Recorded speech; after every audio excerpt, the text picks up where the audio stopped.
আসসালামু আলাইকুম। ওয়ালাইকুম আসসালাম। কালাম ভাই ভালো আছো? আলহামদুলিল্লাহ, আপনি কেমন আছেন? এই তো আলহামদুলিল্লাহ। কি করতেছা ভাই?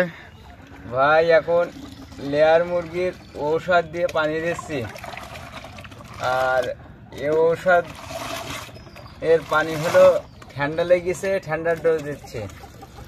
মানে ঠান্ডার সময় মুরগি ঠান্ডা লাগছে তাই ঠান্ডার ডোজ। ঠান্ডার ঔষধ খাওয়াচ্ছি। এখন ঠান্ডার সময় আবহাওয়া খারাপ, এজন্য আমরা লেয়ার মুরগিকে ঠান্ডার ডোজ দিচ্ছি।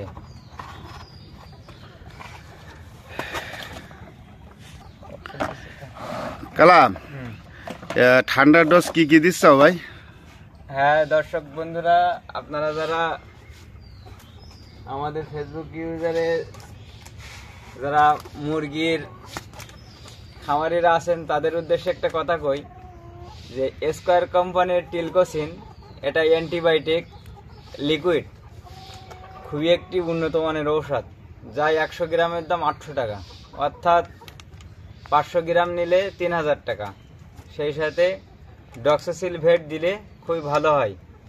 সকালবেলা 1 মিলি ঔষধে 2 লিটার পানি, আর ডক্সোসিলভেট 1 গ্রামে 1 লিটার পানি, এবং সাথে 2+।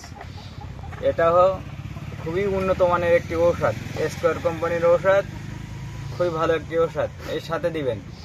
এবং রাতে রাতে একটু পালমো কেয়ার বা ডেসপিরন স্প্রে করতে হবে, তাহলে মুরগির যে ঠান্ডা হাসি কাশি হয় সেগুলো সেরে যাবে। দর্শক বন্ধুরা, আমরা কিন্তু এই 3-4 রকম মেডিসিন দিয়ে এগোচ্ছি।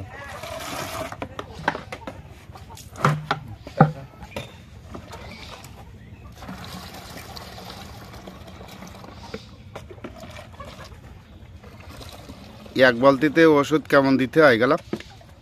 ওই যে বলছিলাম যে এই বালতিটায় পানি ধরে 28 লিটার। এখানে স্কয়ার কোম্পানির টিলকোসিন দিছি 15 মিলি, এবং ডক্সোসিলভেট দিছি 28 গ্রাম, এবং 2+ দিছি 28 মিলি। মানে কম বেশি হলে কোনো সমস্যা আছে? বেশি দেওয়া যাবে না, কম দিতে হবে দরকার হয়। মানে কম দিলে কোনো সমস্যা নেই, তাই তো? কম দিলে সমস্যা নেই, বেশি মাত্রায় দিলে সমস্যা। কিন্তু ডাক্তারের পরামর্শ অনুযায়ী দেওয়াই ভালো, কারণ অনেক মুরগি অসুস্থ থাকে, কিন্তু এই বেশি ডোজ দিলেই মুরগি মারা যেতে পারে, বা কোনো সমস্যা হতে পারে, বা প্যারালাইসিস হতে পারে। দর্শক বন্ধুরা, আমি ইসে করে ওষুধ মেপে নিয়ে আইছি, এই কারণে ওষুধ দিচ্ছি। আপনারা প্রথমে ভালো করে ওষুধটি গুলে নেবেন কিছু দিয়ে, কেননা ঔষধ যদি ডাইরেক্ট দিতে যাই কিন্তু দলা দলা হয়ে থাকে, এজন্য আমরা মগের ভিতর দিয়ে গুলে নিলাম, তারপরে আস্তে দিলাম। এবার পানি দিব। এটাই নিরাপদ? এটাই নিরাপদ।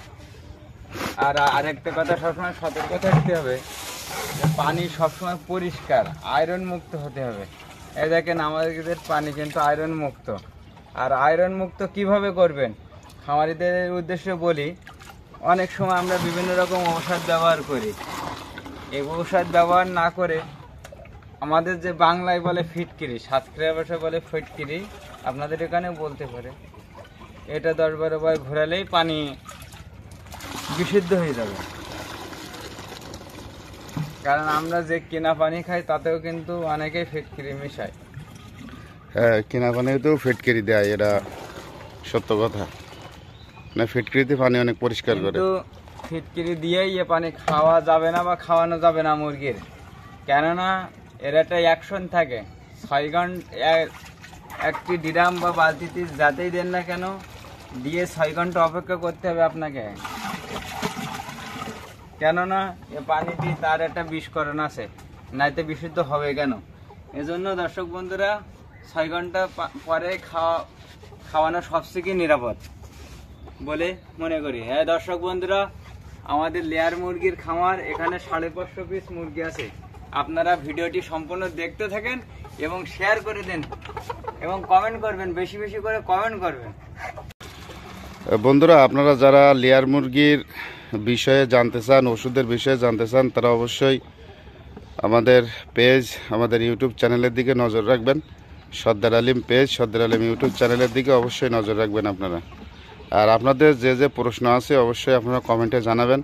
আমাদের আবু কালাম অভিজ্ঞ একজন মুরগি চাষি, খামার ব্যবসায়ী।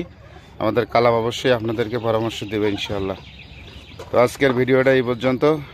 আগামীতে লেয়ার মুরগির বিষয় নিয়ে আমরা আরও ভিডিও নিয়ে আসবো। আমাদের নেক্সটে আমরা আরও ভিডিও নিয়ে আসবো। তো আপনারা সবাই ভালো থাকেন, সুস্থ থাকেন। আমাদের কালামের জন্য দোয়া করবেন, আবু কালামের জন্য। আসসালামু আলাইকুম।